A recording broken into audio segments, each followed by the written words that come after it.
angelito lindo, danza de viento y junta, prenda de los tupamaros, luz de la banda oriental,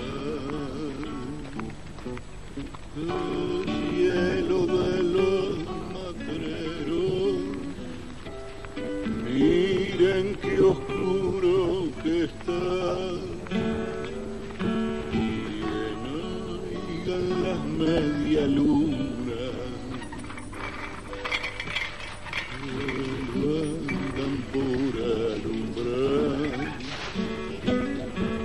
bien aigan las media luna, andan por alumbrar.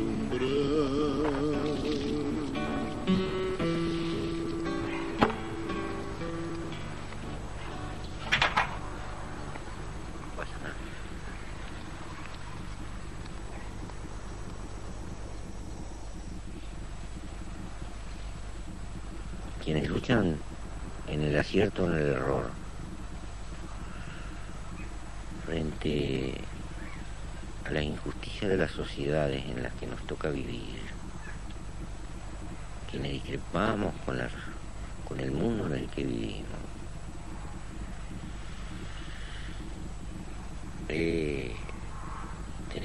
lo hacemos desde ciertas cuestiones afirmativas.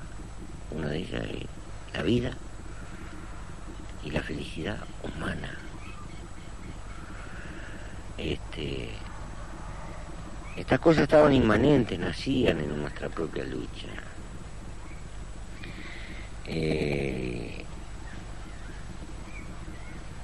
Nosotros nos sentimos íntimamente felices,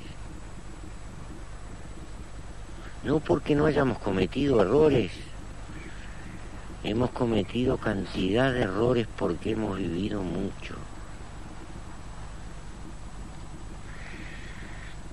Pero todo lo que hemos vivido, lo hemos vivido con fuerza, con ganas de vivir. Pa' mí que los chapetones no cuentan redotar, y es que no han caído en que somos, pero quién va. Venancio Benavides y Perico el bailarín, saldremos a Chuza y Bola, gata azul en el clarín, saldremos a Chuza y Bola, gata azul en el clarín.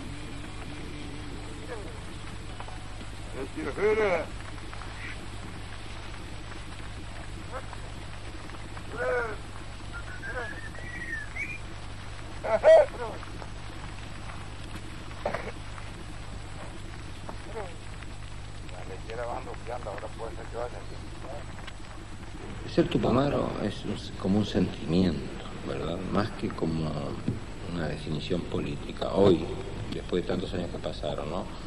Miles de tupamaros y tupamaras se sienten tales, se autodefinen tales, se identifican como tales. Lo cual no quiere decir que ellos estén hoy organizados dentro de lo que se denomina Movimiento de Liberación Nacional Tupamaros. Yo pienso más que los que estamos organizados en el MNE somos una minoría de los tupamaros. Nosotros no renegamos de la forma de lucha, nunca. En el pasado podemos haber tenido aciertos y errores, pero no renegamos de la forma.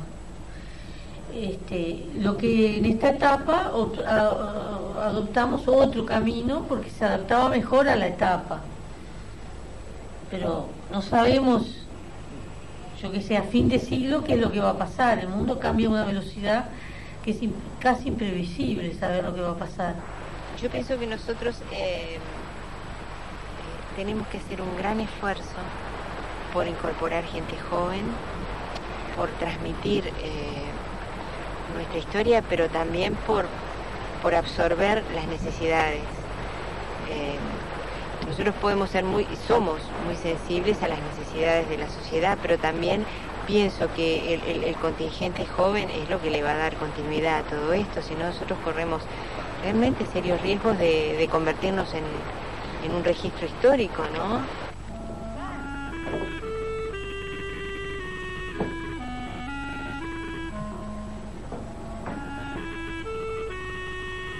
Se nos llamaba la Suiza de América. En los primeros 50 años de historia. La vida era más sencilla, pero la comida era de calidad. Los pobres comíamos calidad. Pero la economía empezó a derrumbarse. El mundo empezó a cambiar. Y a partir de la década de 50 este país se fue haciendo cada vez más latinoamericano con los problemas de América Latina. Allí arranca nuestra historia.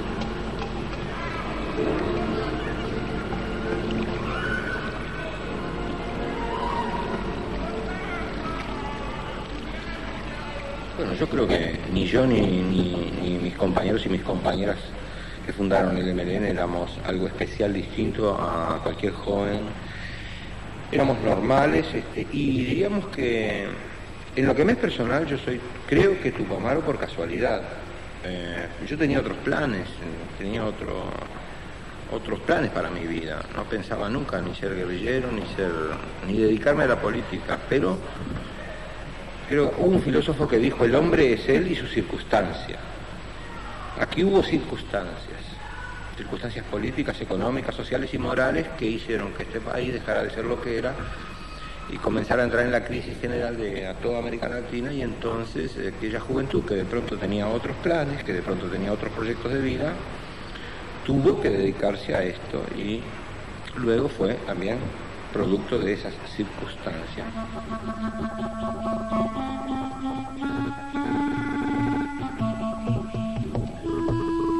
Por el año 62-63 acá había manifestaciones fascistas y se produjo una violación de la autonomía universitaria, con una invasión de cuerpos armados por la policía, una cosa que impactaba mucho en las tradiciones culturales del país, donde la universidad era una cosa un poco sacrosanta. Los gobiernos cada vez eran, por más constitucionales que fueran, eran cada vez más autoritarios. Y en ese plano pensamos que el país iba hacia una dictadura, ¿verdad? Y del otro lado estaba la Revolución Cubana, que influía también en el campo de las ideas, que demostraba que se podía luchar.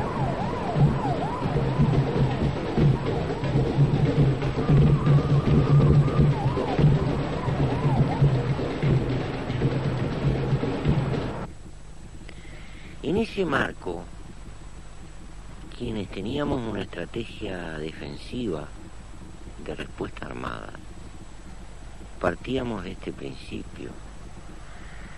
La lucha armada la desata siempre la derecha cuando la situación legal no le permite seguir manteniendo sus privilegios de una forma u otra.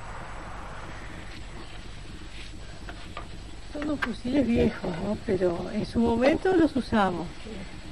Entonces así, claro.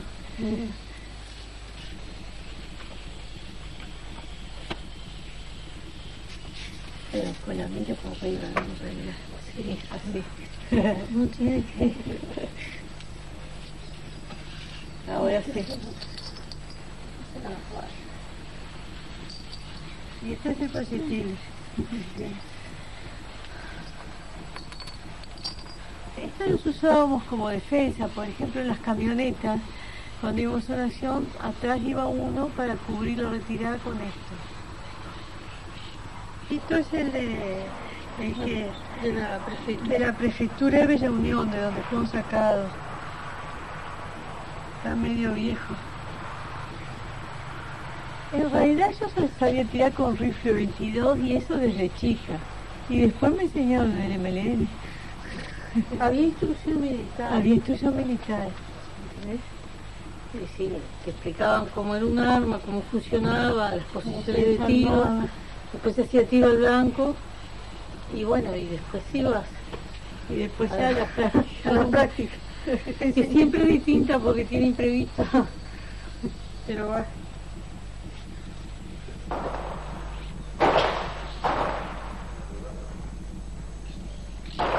Yo no recuerdo exactamente, era 7-9 con nosotros dos, el gitano, Sí, el zurdo, sí, Sonrisal, sí. el loco que era de acá, el loco Sí. que era de acá, Añay, y ¿quién más Ñato, estaba acá? el de tu barrio ya, Sí, 7. 7. Más Raúl Sendik y que quedaba lejos de acá, después podemos ir esperando en otro vehículo el transbordo para llevar las armas para el norte, porque las armas se iban a usar en una ocupación de tierras y los cañeros, ¿no? Sí. Si no hubiera pasado lo que pasó, es probable que esa ocupación se pudiera haber realizado y hubiera dado origen tal vez a un movimiento campesino parecido al de los sin tierra de Brasil. Sí, seguro. Como las cosas evolucionaron de otro modo, bueno, pero hablar lo que hubiera pasado es como decir que si mi tía tuviera ruedas sería una bicicleta, ¿no? Vamos a ver si podemos ir hasta allá, hasta el fondo y dar la vuelta. Vamos.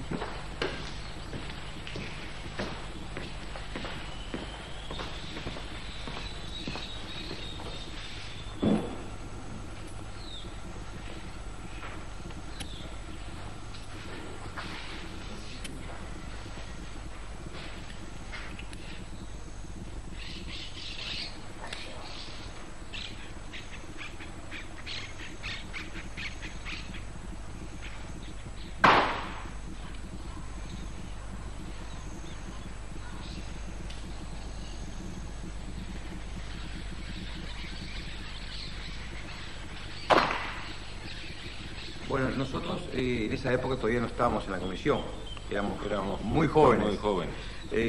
Pero recordamos que la reacción fue de asombro. Evidentemente, algo que en esta zona de tanta tranquilidad, de tanta paz, que sucediera un hecho de esos.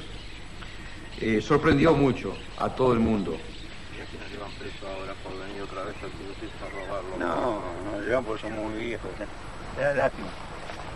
Las armas que se robaron estaban inutilizadas por el cerrojo de las armas esas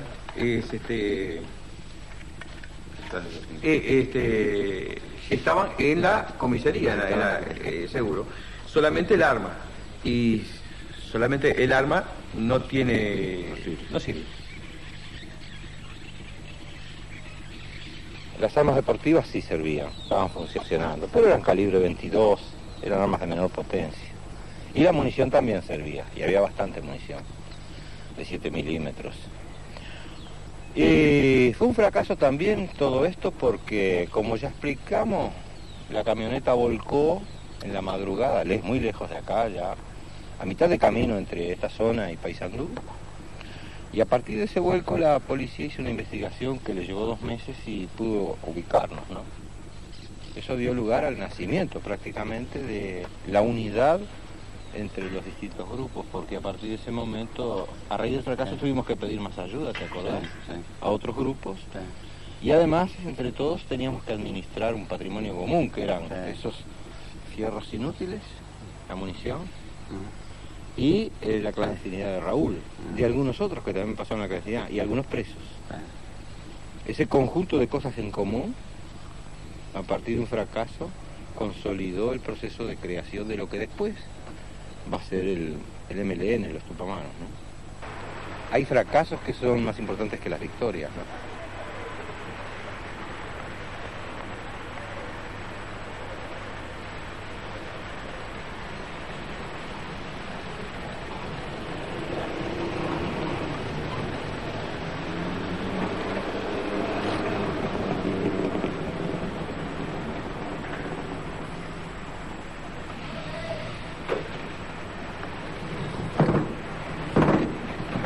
compañeros que las tenían las escondieron para que no cayeran en el poder de la represión y nunca cayeron.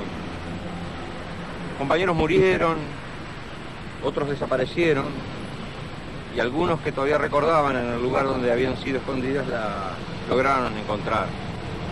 De modo que para nosotros son un símbolo porque si bien ya no sirven, nunca fueron entregadas, nunca cayeron.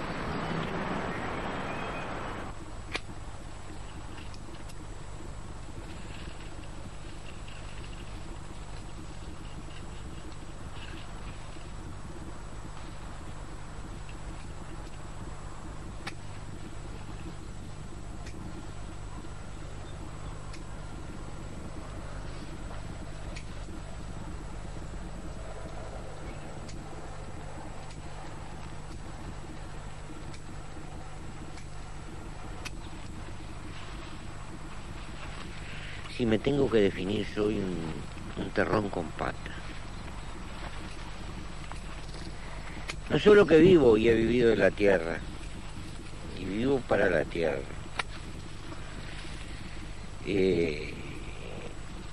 Todo hombre necesita un margen de felicidad personal, sea consciente o no. Siempre busco de hacerme un rato para hacer aquello que me gusta. Es la forma de definir la libertad humana. Mi libertad la consigo en las horas que trabajo en la tierra. Hoy, como tuve mucho tiempo en los años del calabozo, he intentado conocerme. Y en eso estoy.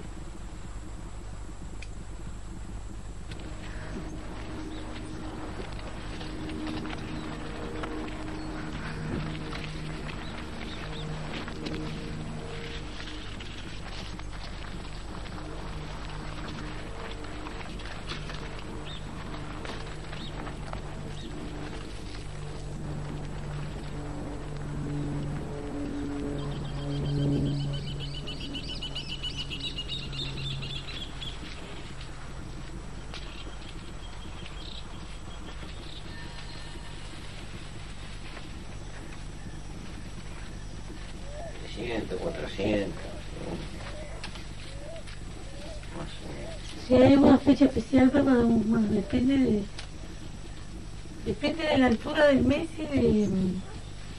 y de la fecha, ¿viste? Y de lo que tengamos. Y de lo que tengamos, porque vamos a fin de mes está bravo porque no hay plata. Acabó la plata. $1. Más o menos. ¿Y por qué flores y no legumbres o vacas o...? Tuvimos vacas. Flores porque teníamos de oficio viejo. Porque donde yo nací vivía la colonia japonesa. Y algo aprendimos ahí. Y porque es más intensivo.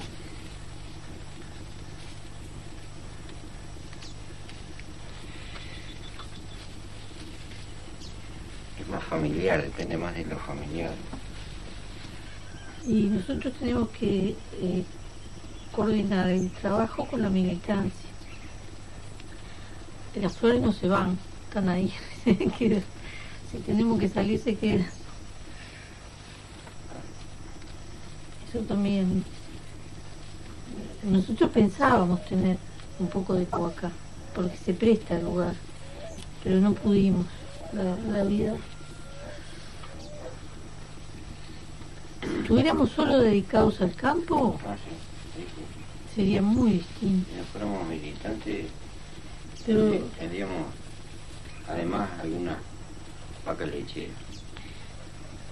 como la principal tarea nuestra es la militancia, esto es un medio de vida nada más. Tenemos que adaptar un trabajo que nos sirva para vivir y bueno. Nos da porque somos muy humildes. Claro, consumimos poco. Nosotros nos planteamos consumir lo justo. Claro, porque si no tenemos que trabajar demasiado y no podemos militar. Entonces estamos fritos. Ni disfrutar la vida ni nada.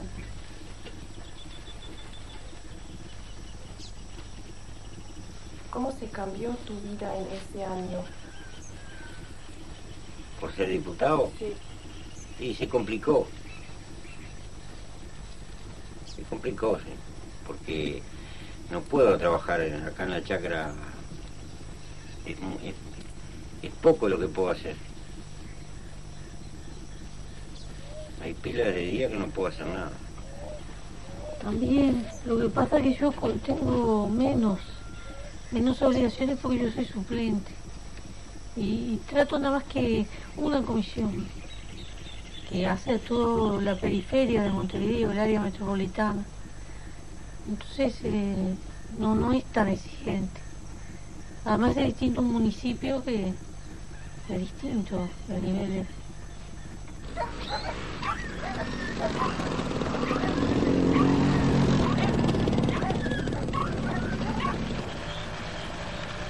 Este país tiene 16 millones de hectáreas. La mitad, casi 8 millones de hectáreas, están en manos de 1.200 familias. 1.200 familias son dueñas de la mitad del país. Son los más patriotas, porque tienen más cantidad de patria. Y gran parte de esos campos están sin trabajar, sin producir. En la otra franja existen cantidad de pequeños propietarios que tienen tan poca tierra que no pueden vivir. Entendemos que hay que tener una política más equitativa para que el país pueda incluso utilizar los recursos no aprovechados. Y estas no serán reformas socialistas, no nos llevarán a un mundo sin contradicciones de clase. Pero nosotros tenemos que preocuparnos por el guiso y por la comida de la gente concreta que camina hoy, porque si no, nuestro pueblo no nos entendería. No abdicamos en nada de lo que nosotros pensamos, pero no queremos ser filósofos de café.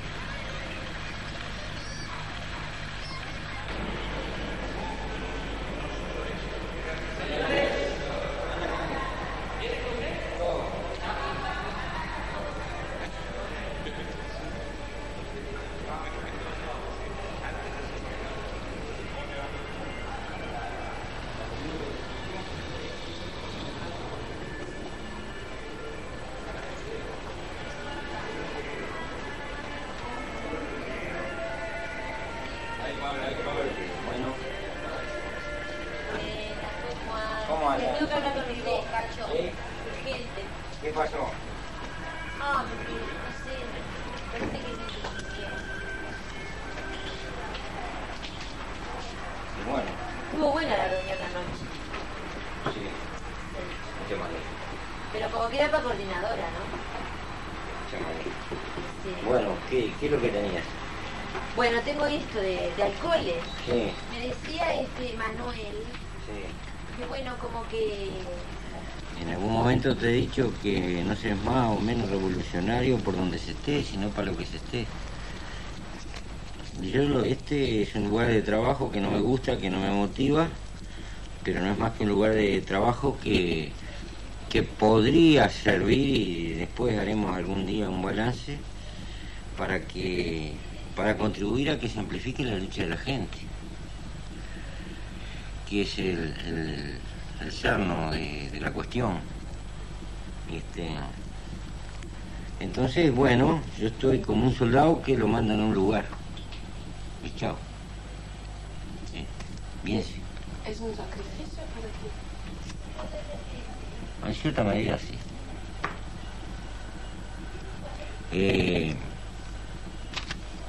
Tenemos un dicho viejo, no se cambia de matungo en la mitad del río. No sé cómo se traduce. Y yo ya estoy casi al final del viaje. Entonces me piden algo que me cuesta mucho. Tal vez si me hubiera agarrado con años menos, de pronto la historia podría haber sido distinta. Pero bueno, las cosas se dieron así y tal. ¿Y qué preferías entonces? Hacer trabajo social y con gente, la gente común y corriente que tiene problemas en los distintos puntos de este país, trabajar en eso. Por ejemplo, la situación de los trabajadores rurales, la situación de los pequeños trabajadores, de los pequeños propietarios, gente que vive en los barrios, que tienen problemas de todo tipo y que en alguna medida lo siento que pertenecen a mi clase, en el sentido más amplio. Aquí en alguna medida estoy jugando en una cancha que no es la mía. Estoy jugando de forastero.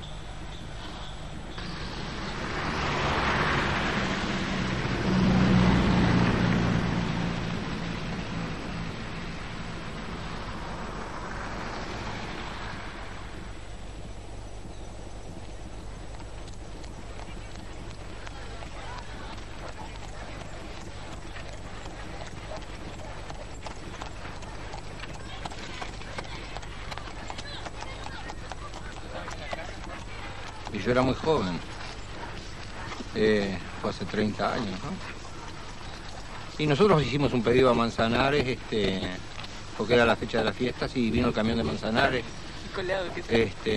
allí donde ella dice, en la calle Timbúes. Ahora cambió mucho, porque yo estuve en aquella esquina y está todo cambiado.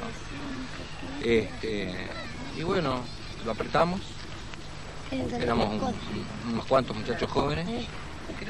Y nosotros teníamos miedo que los vecinos no vinieran a buscar, pero en menos de 5 minutos o 10 minutos se llevaron todo. No quedó nada en el camión. Es verdad. Y bueno, era una ayuda. Toda la gente iba, porque había mucha necesidad en ese tiempo, como hay ahora.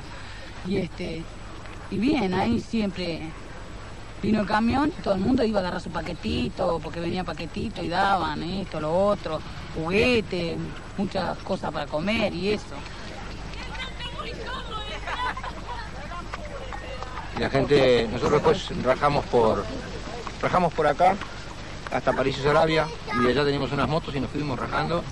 Y la gente, cuando atravesamos todo, que estaba menos poblado que ahora, era más chico, por eso yo les digo a ella que esto creció, la lástima. Nos decía gracias, vuelvan otra vez. Es verdad, un camión de Manzanares era. Sí.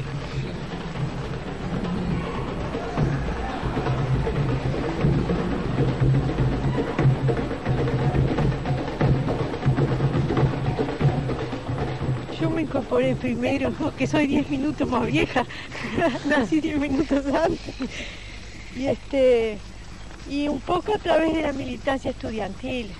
En ese momento en el Uruguay que los estudiantes estaba todo muy efervescente, y ahí me vinculé a los compañeros que había en ese momento, y después ya como somos gemelas, ya enseguida yo tenía que tener alguna forma de vincularme con mi familia y nos vinculamos, se integró eso. La primera tarea que me tocó a mí es falsificar documentación, que era muy buena la falsificación, la verdad que siempre supo engañar al enemigo. Se reprodujeron todos los documentos de uso nacional, la cédula de identidad, el pasaporte, documentos de libreta de conducir, de sociedades médicas, de club deportivo, porque cuando te piden documentos, si tú abres un portadocumentos, si tenés varios documentos, la persona piensa, no, esto todo falsificado es demasiado. Nosotros en aquellos años, por la década del 60, precisábamos muchos vehículos y preferentemente utilizábamos Volkswagen, escarabajos y también camionetas, Folky, esencialmente porque en primer término las levantábamos de los lugares de estacionamiento que había en las calles, eran muy comunes Los compañeros que exploraron y trabajaron en el interior, por ejemplo, tenían que resolver el problema de los abastecimientos de comida para grupos guerrilleros poco numerosos que se movieran en ese lugar tan solitario, ¿no? En un país donde hay vacas. Entonces el problema de la carne es el problema de la conservación de la carne. Los acomodábamos, le cambiábamos un poco, le retocábamos la pintura. Algunos de ellos le cambiábamos la numeración, le hacíamos libreta y los volvíamos a una especie de legalidad hasta que convenientemente los utilizábamos. A algunos se le ocurrió algún día la idea de que, bien, nosotros podíamos cazar vacas, comer lo que necesitáramos en el momento y cómo conservar después el resto de la carne sin que se descompusiera para que el grupo guerrillero tuviera autonomía. E inventaron la posibilidad, o se les ocurrió la idea, la posibilidad de pasar la carne de esa vaca por una máquina de picar carne y fabricar chorizos, ¿no? Fabricar embutidos en la guerrilla. Habíamos hecho una pequeña herramienta que encajaba justo atrás de la llave y enseguida quedaba en contacto. Pero compraron una pequeña máquina de cocina familiar, chiquitita, ¿no? En la que pusieron ahí unos manijas, aquí se ponía la carne, por aquí salía la carne triturada, luego aquí íbamos a pasar una vaca por aquí. Sabemos que, enterado de ello, alguna agencia de publicidad alemana de la época se utilizaba en Europa como elemento de propaganda, recomendando las bondades que los tupamaros acá en Uruguay lo preferíamos como marca. Pero convencido de que la lucha tenía que ser posible de cualquier modo, les decía, bueno, aunque ustedes no lo crean, por esta pequeña maquinita, cuando lancemos la lucha armada van a pasar muchas cabezas de ganado, miles de cabezas de ganado. Después, por el hecho de preferir tanto a Volkswagen, tuvimos que cambiar de marca, porque eso nos empezaba a identificar y ser más versátiles. Pero cumplieron toda una época.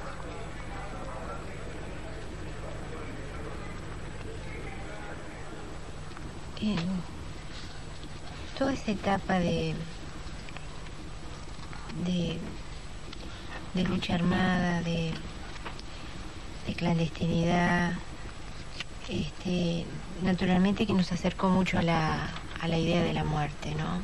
Tanto es así que yo creo que estábamos muy familiarizados con la idea de la muerte, y la muerte estaba a la vuelta de la esquina, era una cuestión cotidiana, ¿no? Mucho más familiarizado que de pronto lo que estamos ahora, 30 y pico de años después, ¿no? De repente ahora le tenemos, no sé, más miedo, o más temor, o tratamos de...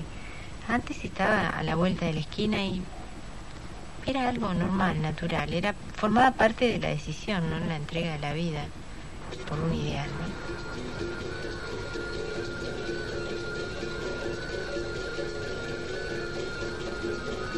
Zwischen 1968 und 1971 verübten die Tupamaros 23 Waffen- und Sprengstoffdiebstähle und 105 Anschläge gegen Einrichtungen der USA, der Polizei, der Militärs. Im selben Zeitraum erbeuteten sie bei 74 Überfällen auf Banken und Spielcasinos 10 Millionen $. Im Februar 1969, nach dem Einbruch in eine Finanzierungsgesellschaft, deckten sie anhand der erbeuteten Kassenbücher illegale Transaktionen auf, was eine Regierungskrise auslöste. Im Oktober des gleichen Jahres überfielen 49 bewaffnete Tupamaros als Trauerzug getarnt eine ganze Stadt. Sie besetzten Polizeistation, Feuerwehr, 4 Banden. Kurz darauf erbeuteten sie den Plan des Kanalisationsnetzes von Montevideo, um die Verhafteten aus den Gefängnissen zu befreien. Einen Monat später Entführung des Hauptaktionärs einer konservativen Zeitung. Gegen Lösegeldzahlungen für den Bau einer Poliklinik und einer Schule im Armenviertel wurde er freigelassen. April 1970. Erschießung des für Folterung zuständigen Polizeiinspektors auf offener Straße. Ein Jahr später, aus der Illegalität herauf unterstützte die Bewegung der nationalen Befreiung das linke Wahlbündnis Frente Amplio. Die Tupamaros zählten auf ihrem Höhepunkt 10.000 militante Anhänger.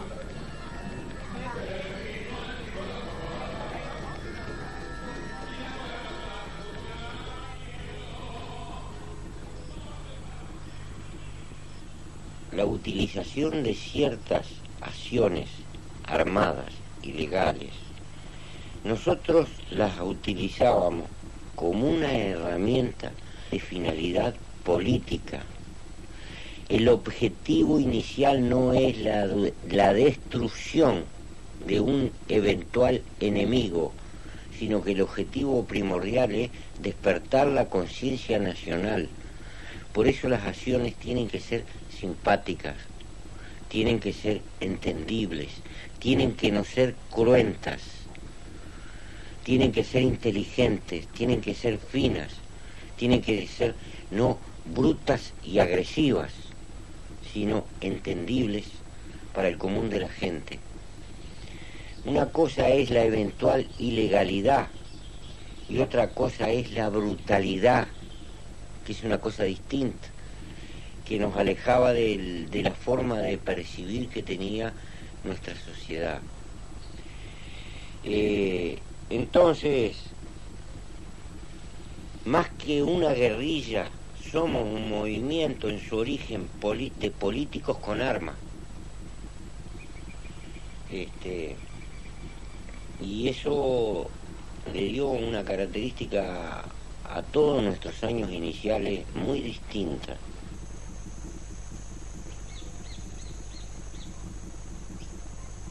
Como los compañeros que estábamos más registrados, la idea era transformarles la cara.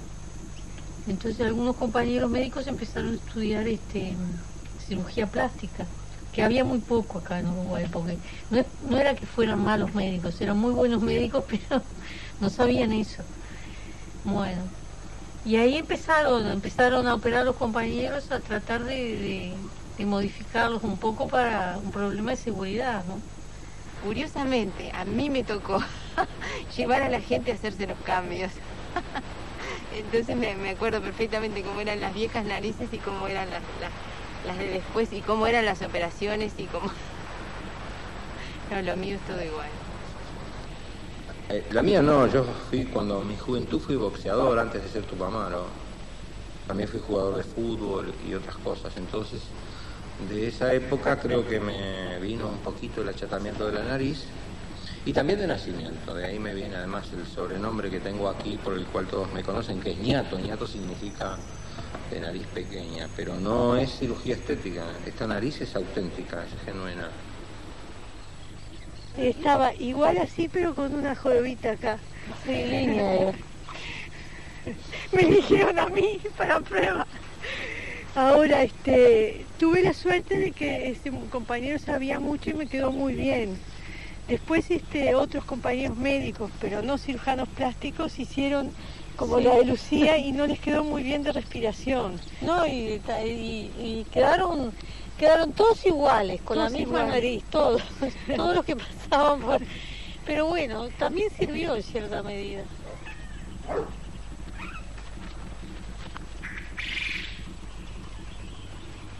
Nos conocimos en el MLN, en la militancia. Así, yo qué sé. A vuelta, en la organización la militancia era compartimentada en esos años de clandestinidad, ¿no? Y a veces te encontrabas y a veces te desencontrabas. Bueno, y dio la casualidad que nos encontramos en un momento que ninguno de los dos teníamos pareja y nos hicimos pareja. No tiene mucha complicación. ¿Y estaban en la misma comuna? En ese momento sí. Él era el responsable político mío. Militar, el político de... ¿Y cuándo fue? Fue en el año 72. 72, sí. ¿Y había un momento, una acción donde había los dos? Yo creo que nunca, ¿no? No, solo aquel auto que vos levantaste para la General Electric. Ah, sí.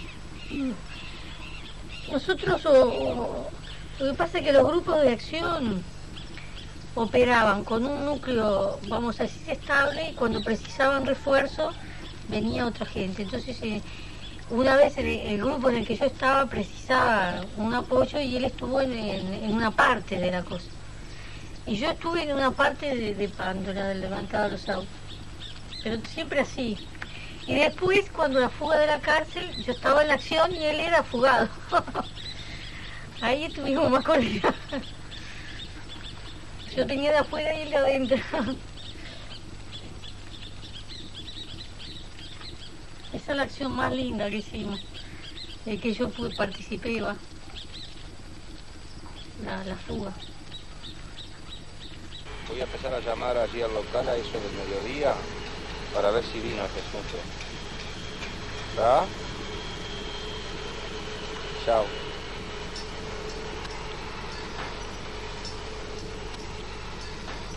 Es un celular para comunicarse con la organización. Es nuevo acá en el Uruguay. El día que hagamos la revolución me la van a comunicar por el celular, me van a avisar. Ya me voy a dejar de cacharlo eso. El muerto me está así.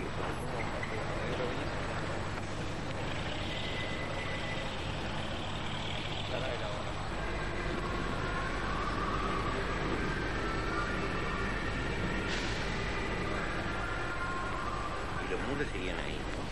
¿Lo pongo para allá? Para allá. No solo eso, estaban los portones, allá por donde está la puerta aquella de vidrio sería el centro 1, ¿no? Sí. Sí. Aquí, ese portón, los muros continuaban así, lateralmente, creo que era un portón de hierro de 2 hojas. Y hacia allá estaba lo que se llamaba el centro 1, ¿no? Es decir, una cuestión radial desde donde se veían todos los ámbitos de la cárcel. Había una puerta de rejas también después de esta, otro portón de rejas, más allá, por donde está el ascensor, más o menos. Por acá entraba la visita, vamos.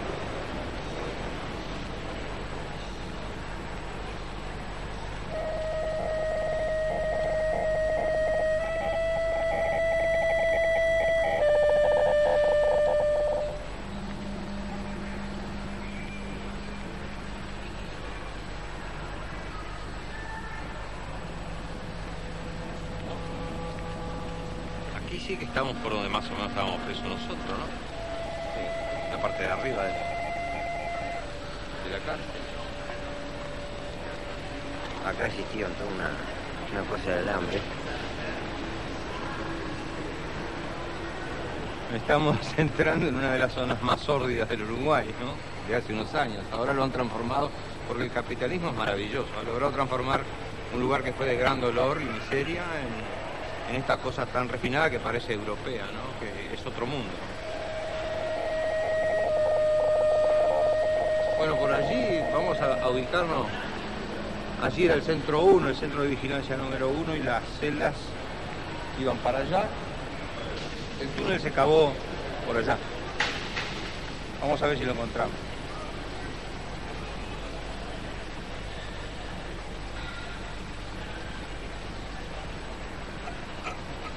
Empezamos el 11 de agosto y terminamos el 7 de septiembre. 42 metros aproximadamente. Participaron muchos, iban rotando, porque nosotros agujereamos todas las celdas, todas las paredes de las celdas que estaban ahí, de modo que nos podíamos comunicar por adentro. Y disponíamos, por lo tanto, de todos esos compañeros para... Luego agujereamos los pisos y los techos de las celdas hacia abajo, y aquí abajo comenzamos el túnel, aproximadamente ahí donde están esas cuerdas colgando, ¿no? Habíamos vaciado prácticamente todas estas celdas, todo esta ala. 111 compañeros que estaban recluidos ahí. Pero el túnel desembocó en el living de esa casita que está ahí, pasando por debajo de los cimientos del muro, por debajo de la calle. Esa casa pasábamos por un patio a la otra casa que da a la otra calle, que fue por la cual hicimos la evacuación.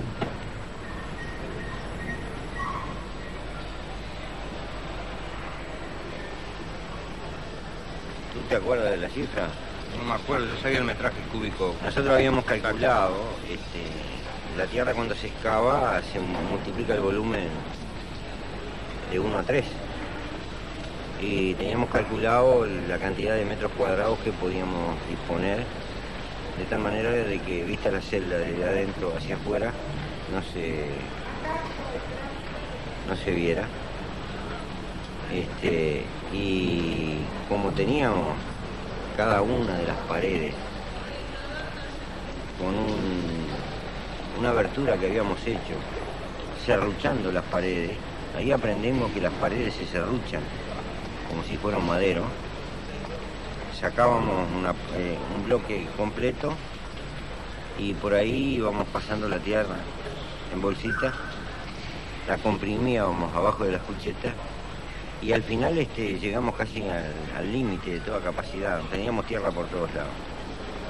En la guía Guinness de los récords mundiales, hasta hace poco, no sé ahora si alguien lo habrá batido, figuraba el récord mundial de fugas masivas, esta, junto con una de una cárcel política en Irán.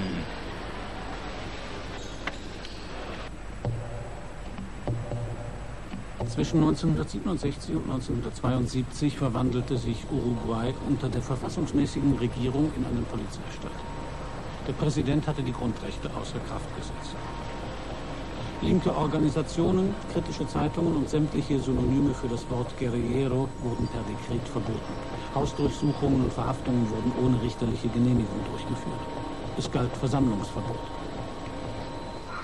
Nach einem 2000 Tage dauernden Ausnahmezustand wurde 1972 der innere Kriegszustand erklärt. Wer der Subversion verdächtigt wurde, kam vors Militärgericht.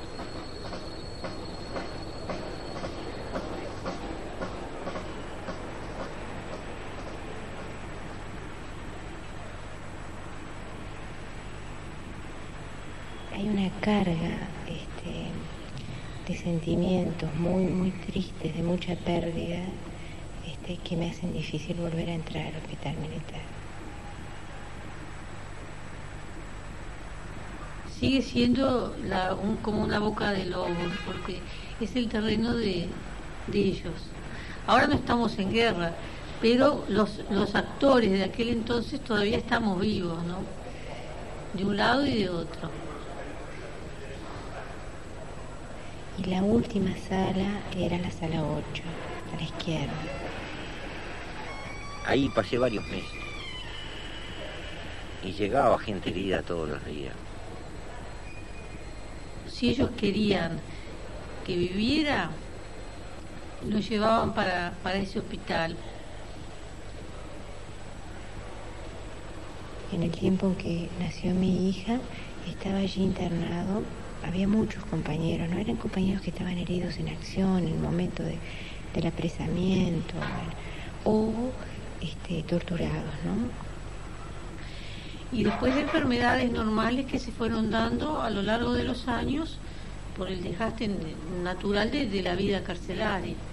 Ese fue el último periodo. Yo entré en una especie de manía persecutoria y me aparecía un dolor, como un fuego, como un calor en los oídos. Y me imaginaba que habían puesto un aparato electrónico para controlarme, incluso en el campo del pensamiento. Y viví un periodo de cerca de 2 años muy difícil, donde en los momentos que estaba más lúcido me daba cuenta que corría peligro de destruirme.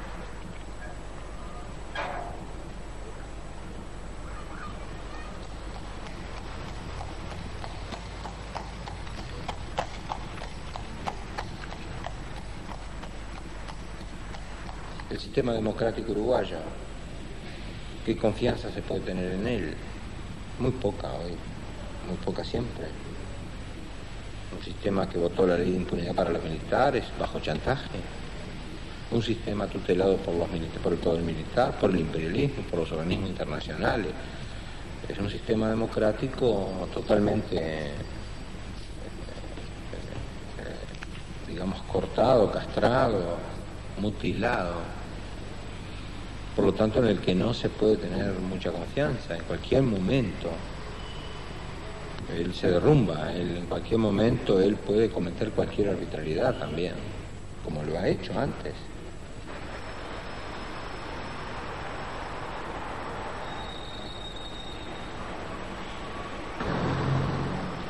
Llegamos a la conclusión de que para procesar un cambio en el Uruguay, que es lo que nosotros queremos, es decir, algún cambio profundo que toque la estructura económica y la distribución de la riqueza, debemos hacerlo con la mayor cantidad de gente posible, es decir, que tiene que ser de masas.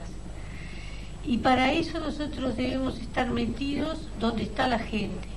Hoy, tal como la lucha se presenta en nuestro país, tenemos que actuar legalmente, no solo actuar, sino imponer nuestra legalidad. Porque nosotros éramos una organización prohibida, nuestra bandera estaba prohibida, nuestros símbolos estaban prohibidos. Ahí se decidió que nosotros nos íbamos a imponer nuestra presencia legal, les gustara o no les gustara. Íbamos a comenzar a hacer actos públicos, íbamos a abrir locales como este, hacia la luz pública. Y que íbamos a pelear por eso, por estar instalados en el país. Y lo logramos, pero nos dio trabajo, ¿no? No creas que fue fácil. Dio mucho trabajo, meses y meses de militancia de los compañeros para decir, los tupamaros estamos aquí. Y de aquí no nos van a mover. Por eso nosotros peleamos para estar en el Frente Amplio. Estamos dentro de la Central Obrera, tenemos gente del movimiento estudiantil en los lugares de lucha social, es decir, allí donde haya algo organizado tratamos de estar. Cuando nos incorporamos a la lucha legal, nosotros también nos incorporamos al apoyo político y hasta electoral del Frente Amplio, que aglutina a toda la izquierda del Uruguay, y triunfamos. Hemos venido cada vez teniendo más votos y hemos llegado a ser el gobierno. En este lugar donde estamos ahora, el gobierno somos nosotros, paradojalmente, de la ciudad, ¿no? Por lo tanto, somos gobierno también de esos lugares que antiguamente nosotros asaltábamos. Mañana podemos ser gobierno del Uruguay. Nosotros corremos el riesgo de ser el gobierno del Uruguay. Las elecciones pasadas, en 1994, no llegamos a ser gobierno por muy pocos votos.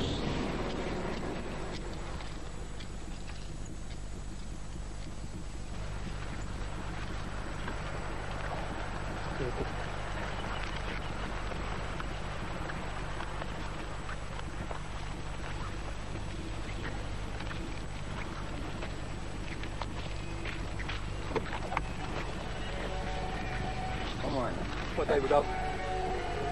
¿Cómo está? ¿Cómodo atrás? No.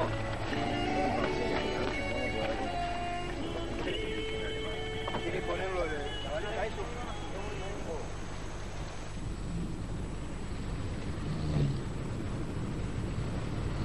Yo voy a San Leopoldo, allí voy a un congreso del movimiento de los Sin Tierra, que tuvieron la diferencia de invitarme. Es el primer viaje que hago al exterior desde que soy legislador y prácticamente ni pensaba, siendo legislador, ir a ningún lado. No, la corbata no tengo, voy a un país tropical. El día que nos saquemos la dependencia cultural en muchas partes de América, a la corbata le prenderemos fuego. Si tuviéramos nuestra propia personalidad definida, es ridículo. Alguna vestimenta que puede tener su sentido en los países templados y templados fríos, empiezan a ser ridículas en América Latina, con estos soles.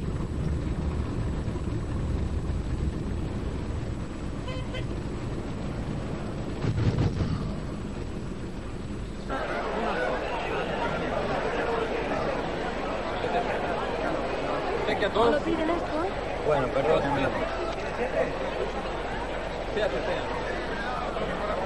Es un pasaporte diplomático, debe ser probablemente el único que hay en el mundo, con una foto de Ginny sin corbata. Bueno, Marco.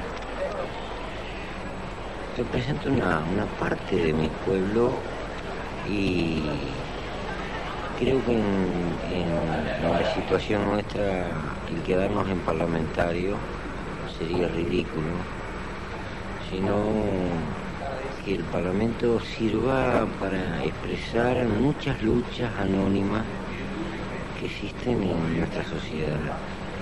Si no trabajo en la base del pueblo no tiene sentido estar en el Parlamento.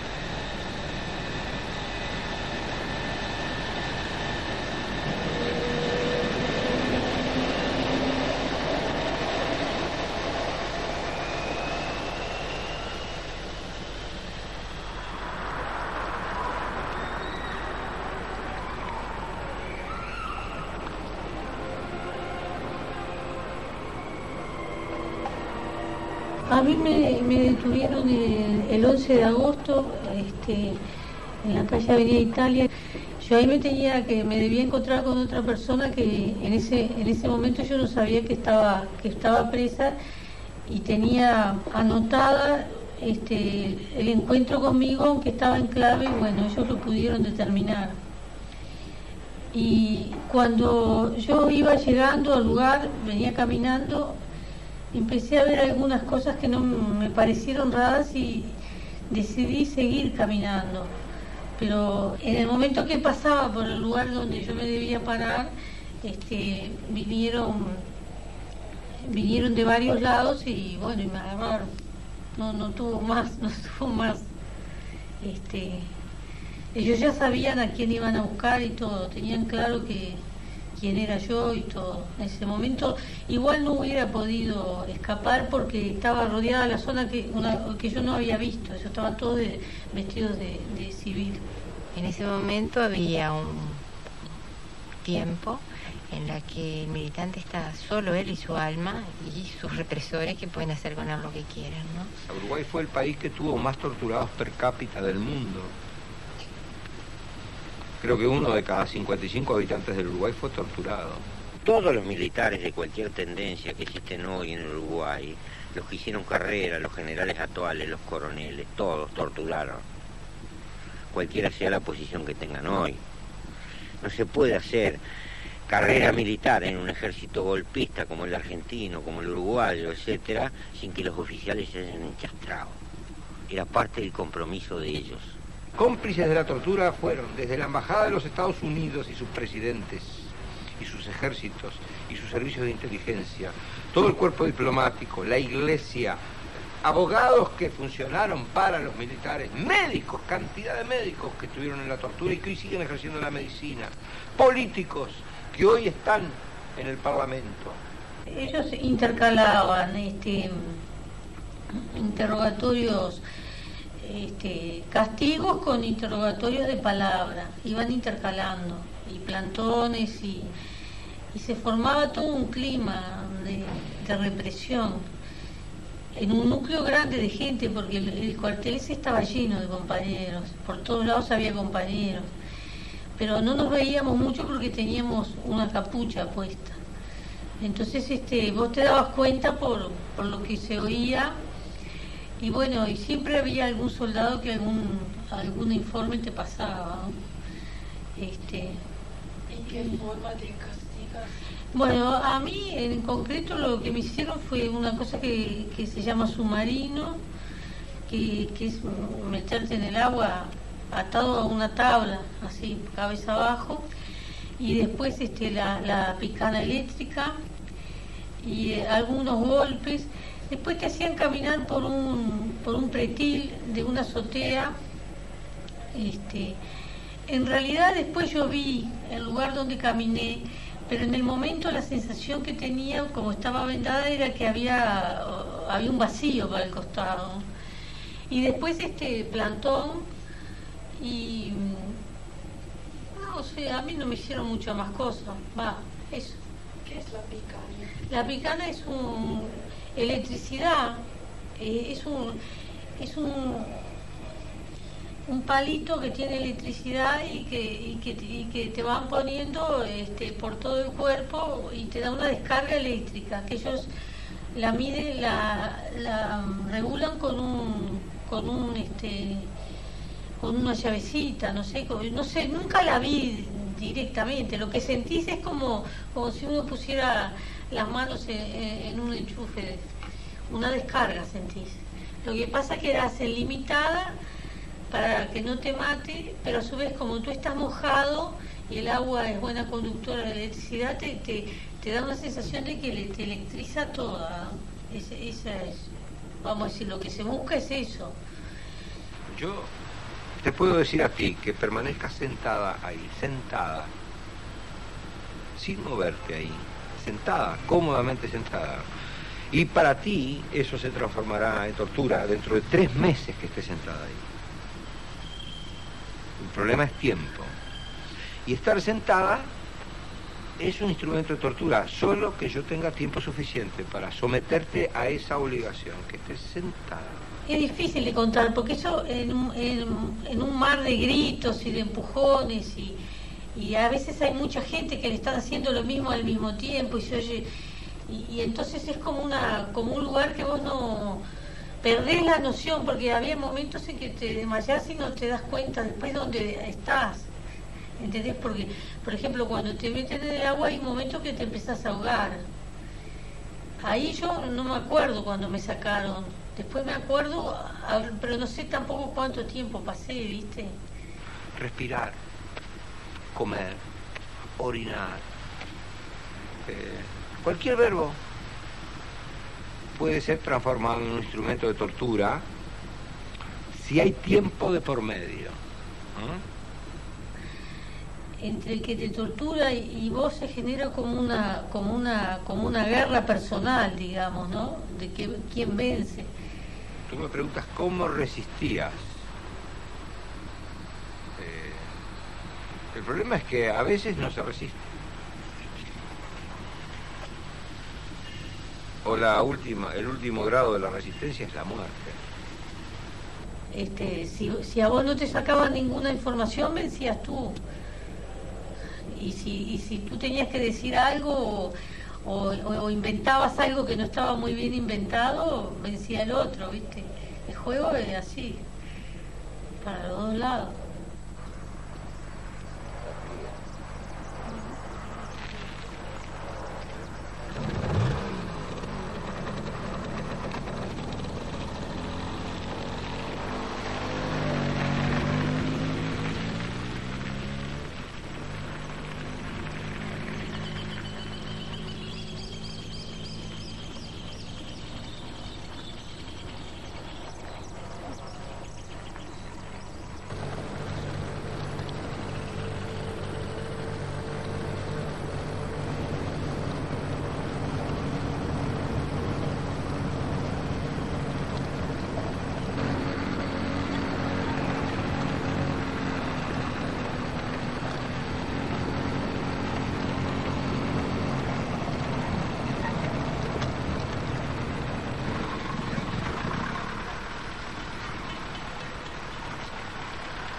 Hay fenómenos que son lisa y llanamente.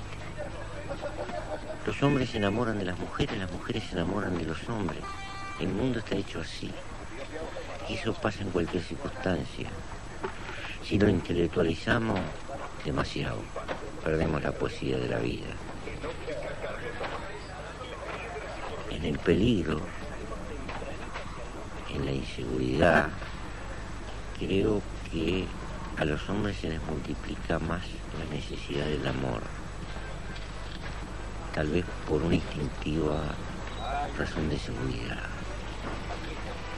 Es una manera de querer la vida. Ya soy un viejo y me contemplo en los años potros que se fueron. Y bueno, la compañera es un refugio de las tensiones y viceversa.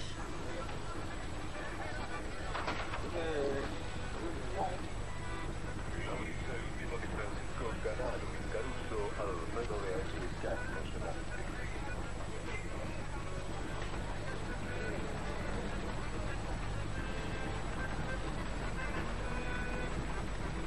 siempre que hay una situación de guerra hay muertos. Eso es una ley de la historia y de los dos lados. Nosotros la precaución que tomábamos era que no hubiera muertos civiles. Después la dinámica de la lucha llevó a que hubiera algunos enfrentamientos y que hubiera algunas muertes decididas, o sea, ejecuciones que le llamamos nosotros. Sí. Pero siempre buscamos, en el caso de las ejecuciones, por ejemplo, hicimos un estudio pormenorizado de la persona y de las razones por las cuales debía ser ejecutado. El caso de Mitrione, por ejemplo, que era un agente del imperialismo que había estado enseñando en Panamá, en Brasil, y había venido a Uruguay a enseñar técnicas de interrogatorio y de tortura. Era un personaje claro, ¿no? Que estaba claro que él tenía que ser, es decir, que era dañino para la población del Uruguay. Mitrione usaba una aguja debajo del cuello para explicarle a los futuros torturadores del Uruguay, que luego torturaron al país en masa, que la tortura debía hacerse científicamente. Entonces, con su aguja él torturaba, mostrando que lo que había que hacer era aplicar el dolor justo en el momento justo para obtener la información justa y necesaria.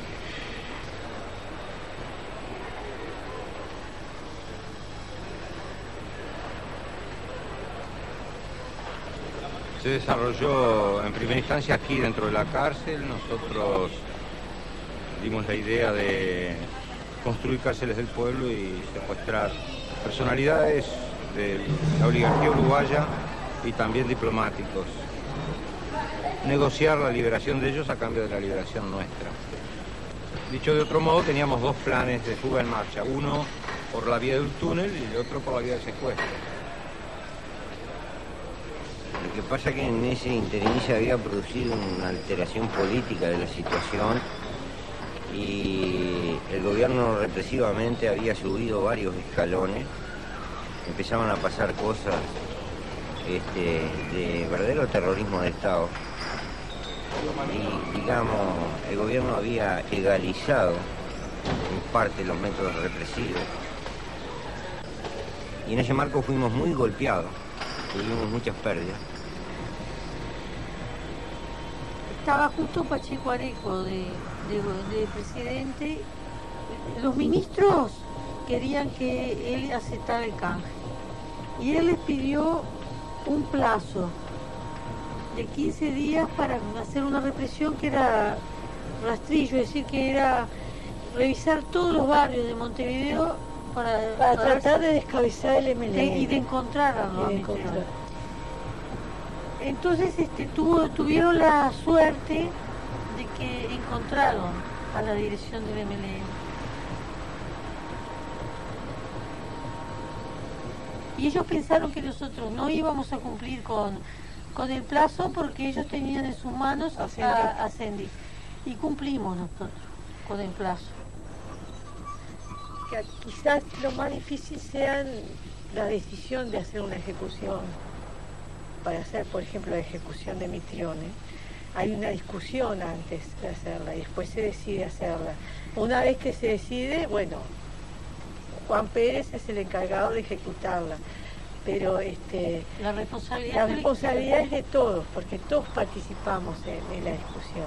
¿Participaste tú en la discusión tratando la muerte de Mitrione? Sí, participé, sí. ¿Y cómo votaste? Y yo voté a favor porque en ese momento, bueno, nosotros estábamos en una situación de, ellos habían puesto una especie de estado de sitio. También afirmativamente porque era muy clara la misión que venía a cumplir él acá. Y él mismo, cuando estaba secuestrado antes de morir, era consciente sabía, es decir, tenía claro por qué iba a morir. Am 27. Juni 1973 übernahmen die Generäle offiziell die Macht. Das Parlament wurde aufgelöst. Es begann eine 12 Jahre dauernde Militärdiktatur. Die Gewerkschaften waren verboten, die Universität unter Polizeirecht gestellt. In den Gefängnissen saßen 50.000 politische Gefangene. 9 Führer der Tupamaros wurden in Kasernen im Landesinneren verbannt, als Geiseln des Regimes.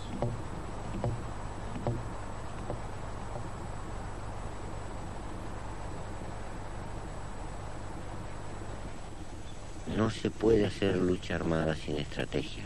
Y creo que a determinada altura de los acontecimientos, de hecho, nos quedamos sin estrategia.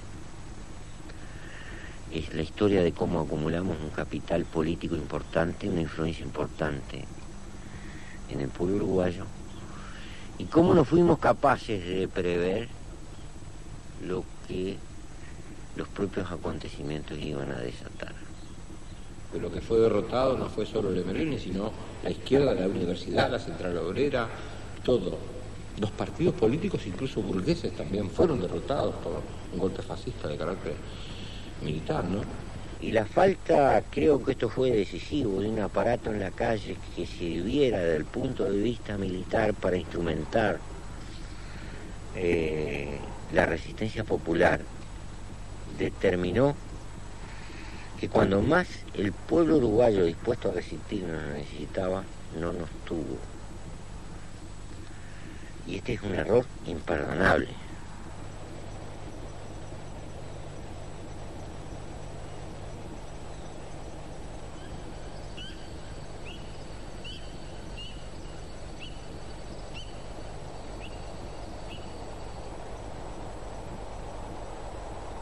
Nos sacaron y nos distribuyeron en unidades militares por año en el interior y nos cambiaban de lugar permanentemente. Estábamos 4 o 5 meses en una unidad aislado, casi sin trato humano, en condiciones realmente difíciles. Y diría que hasta penoso. No me gusta hablar mucho de esto. Y no me gusta hablar porque nadie, quien lucha en el acierto o en el error, quien se enamora del cambio social y se considera revolucionario, tiene que tener el problema, el riesgo de la muerte y de la prisión como una de las eventualidades. Pero el hombre es un bicho raro. Hay gente que arriesga la vida por manejar un auto a 300 kilómetros. Arriesgar la vida por una causa hermosa parece bastante más racional.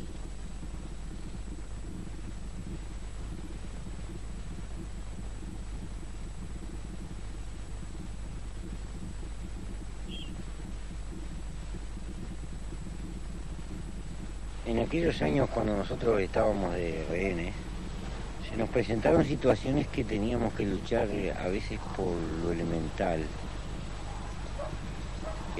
Por ejemplo, recuerdo cuando estábamos en Santa Clara de Olimar, en un cuartel en una zona ganadera muy aislada. Habían dispuesto que nos llevaban al baño de mañana y de noche. Muchas veces, por incomodidades de la guardia, no nos llevaban.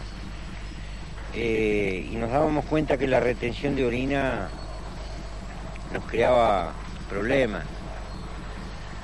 orgánicos, algunos de los cuales arrastramos hasta el día de hoy. Y entonces empezamos a solicitar que nos dieran un servicio. Nadie nos atendía y llegamos a hacer un verdadero escándalo. Armamos varios líos. Éramos sancionados, nos ponían de plantón, pero al final decidieron aflojar. Un buen día abrieron la puerta y tiraron un servicio que para nosotros fue como un trofeo.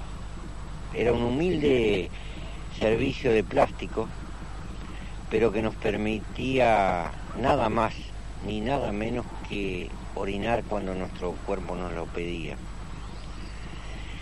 Después nos mudaban de cuartel y cuando nos ponían las esposas con los brazos atrás, nosotros agarrábamos el servicio y nos íbamos con él. Y fuimos descubriendo que cuanto más asqueroso era el servicio, más lo respetaban.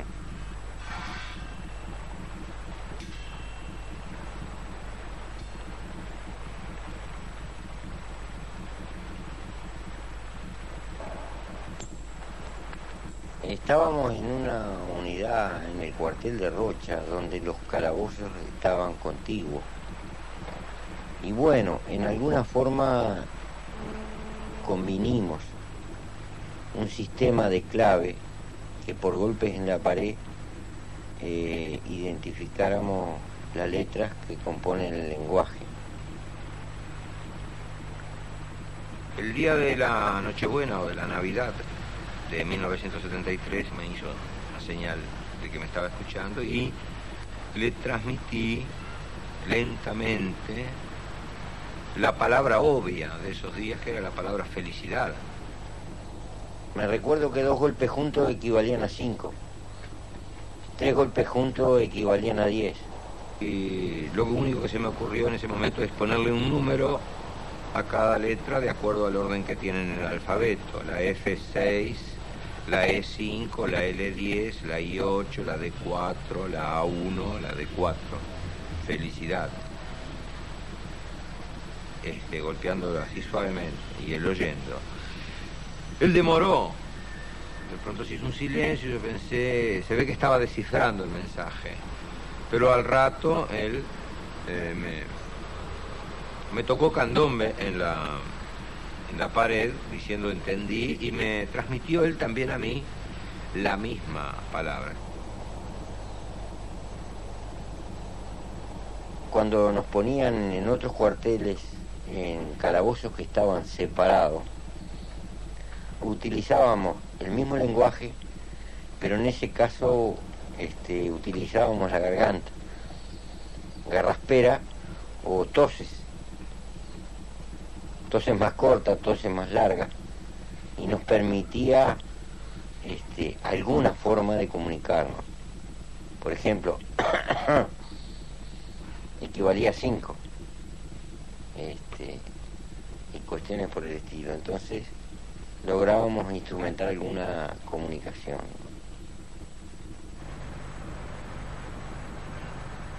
Y Mujica, que es un agricultor de toda la vida, pasaba sus largas horas de cautiverio imaginando plantaciones, crianza de cerdos, de aves, etcétera, ¿no?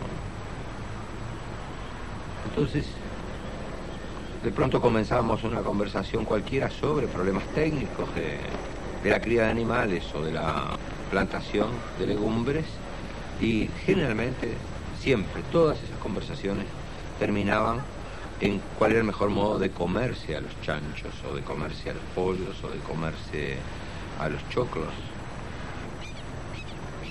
Lo que nos imaginábamos cuando él hablaba era las chuletas en el plato, ¿no?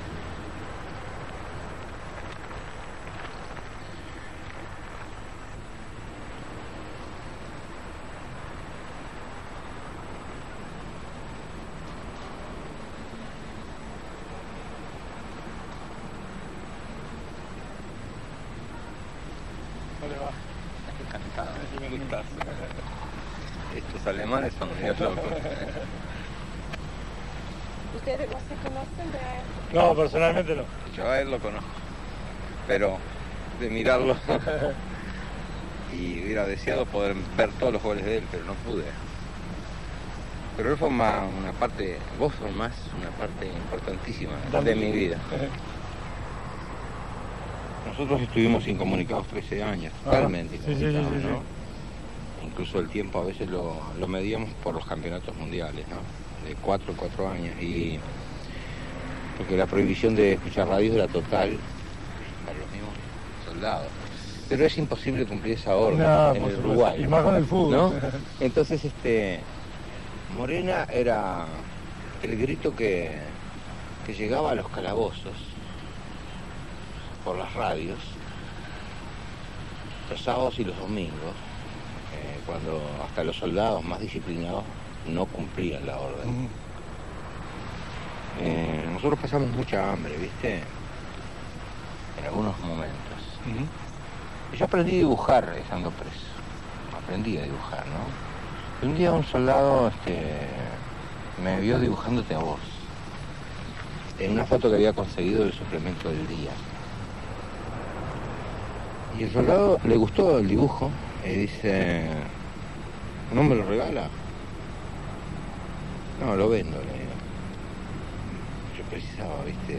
Precisaba tabaco, precisaba hierba, precisaba comida. ¿Y cuánto es? Y media cebadura de hierba.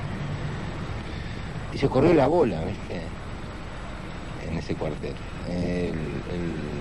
Lo voy a decir ahora porque no importa. El batallón de ingeniero de combate de Paso de los Toros. Entonces todos me venían a comprar a Morena.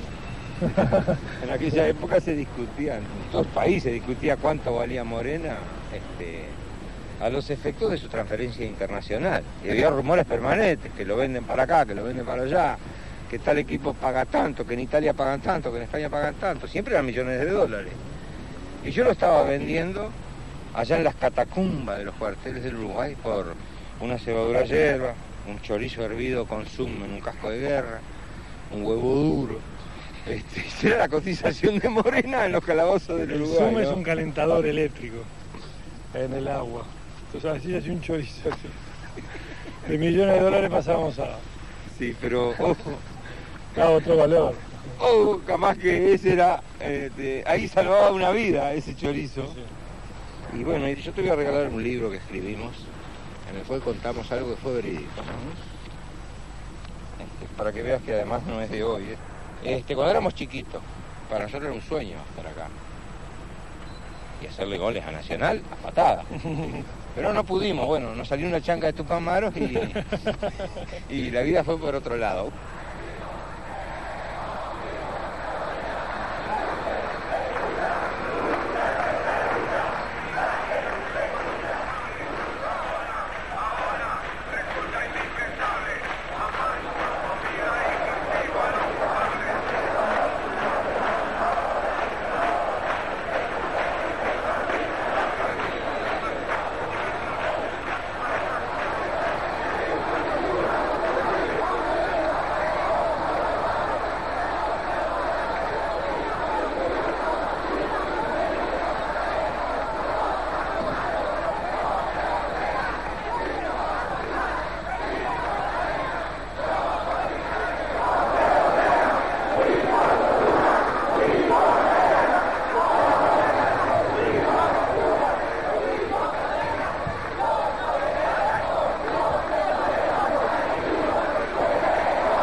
Pero al principio ver una puesta de sol, ver pasar un auto, yo que sé, comer un chorizo en la esquina, era lindo.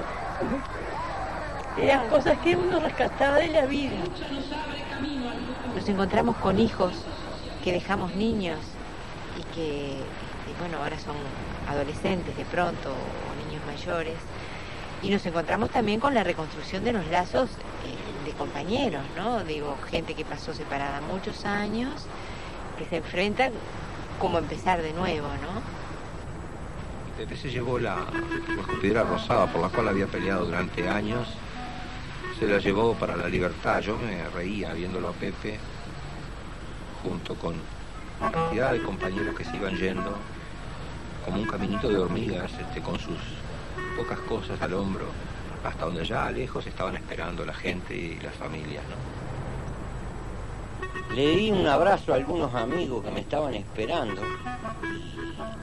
Y un abrazo a mi madre, que me estaba esperando. Y salí a militar porque tenía muchas cosas que hacer. Yo salí con las cosas muy definidas. Sabía que iba a conseguir una chacra, sabía que iba a ir a trabajar la tierra. Sabía, no tenía nada, pero sabía que iba a ir.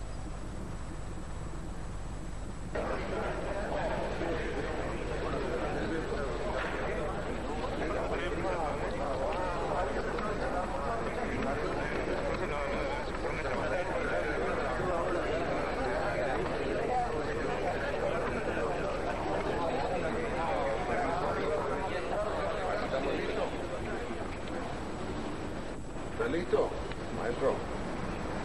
Colorado. Gato, ¿estás listo? Bueno, salido corre. Cámara. Gato. Ruedo 5, toma 7. Nuestra lucha ayer, hoy, continuará más allá de los años de vida que puedan quedarle a esta y aún a la otra generación. Pero al socialismo llegaremos. Y la ciudad se puede sacar. Es difícil, es mentira, es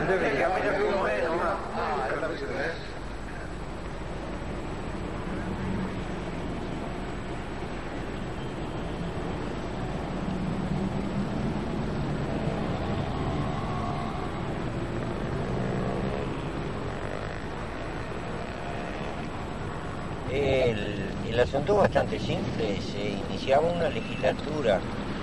El personal y fundamentalmente la Guardia de Seguridad que trabaja en el Palacio no tiene por qué conocer fundamentalmente a los nuevos diputados. Como yo acostumbro a moverme en una motito,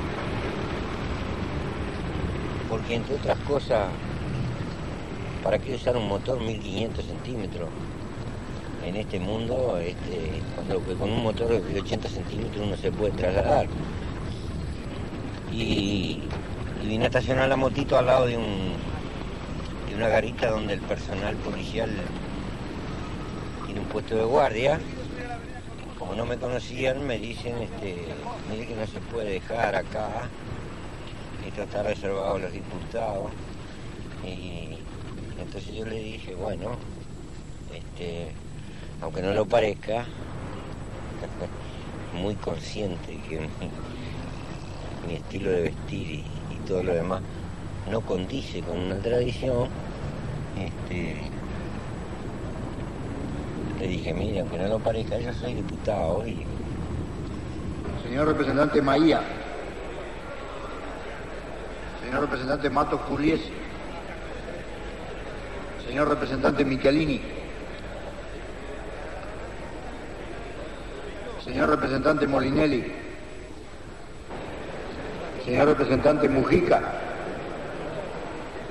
pienso que soy, señor representante Nicolini, para el conjunto del sistema, una especie de florero folclórico que sirve para demostrar la amplitud, entre comillas, de la democracia uruguaya. Como un florero, esos que se ponen para adornar una casa.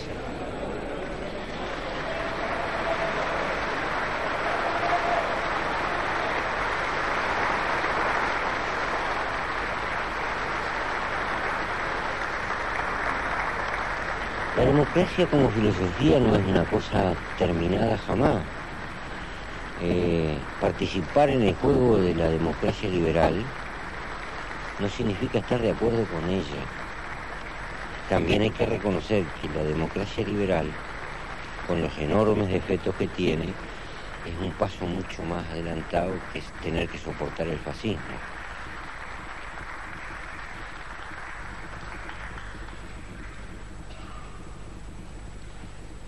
Cuando salimos de la cárcel, cuando se dio la liberación y tomamos la decisión política de militar abiertamente en el trabajo de masa y legalmente, en función de cuáles eran los parámetros que tenía el común de nuestra gente, tal vez no nos damos cuenta, pero esta era una posibilidad que estaba comprendida. Sin embargo, nosotros tuvimos que hacer un largo proceso. Y tampoco estoy convencido de que vayamos a seguir en esto. No sé. Mañana las circunstancias pueden ser otras. Yo no me considero ni siquiera ni el mejor ni el más apto. Digo que hay compañeros más jóvenes que se adaptarían mejor a esto. Y tal vez con una formación técnica más adecuada. Acá es importante ser medio abogado, hay que entender de leyes. Algo que me resulta tediosamente aburrido. Y bueno, pero las cosas son así.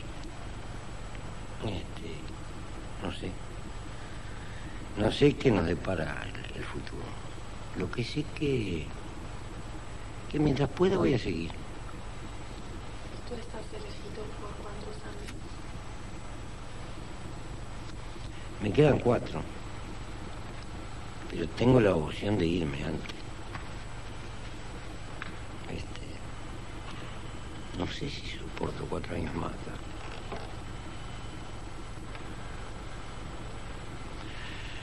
Tengo compañeros suplentes que son menos conocidos que yo, pero yo pienso que se adaptarían mejor que yo. ¿Es una cuestión del carácter? Sí, tiene mucho que ver con el carácter. Yo sigo siendo un campesino. Y bueno, no soy lo más adecuado para estar encerrado en este marmóreo edificio lleno de protocolo.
Siempre es un precio,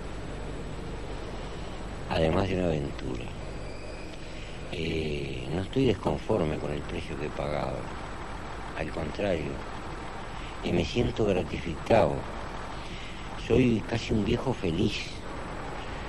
Yo no traicioné a un jovencito soñador.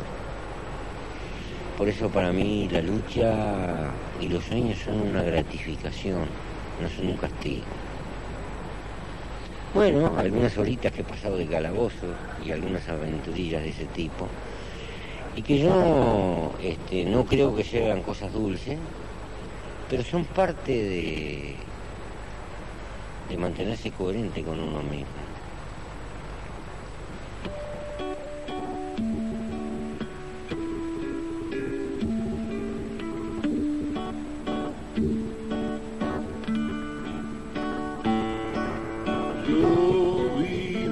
Águila mora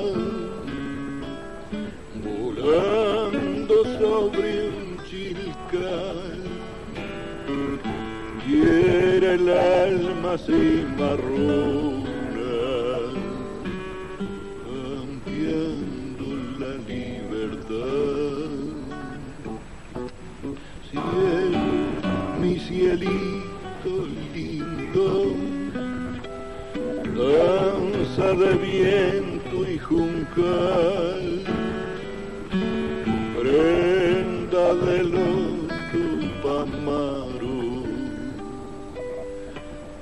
luz de la banda oriental,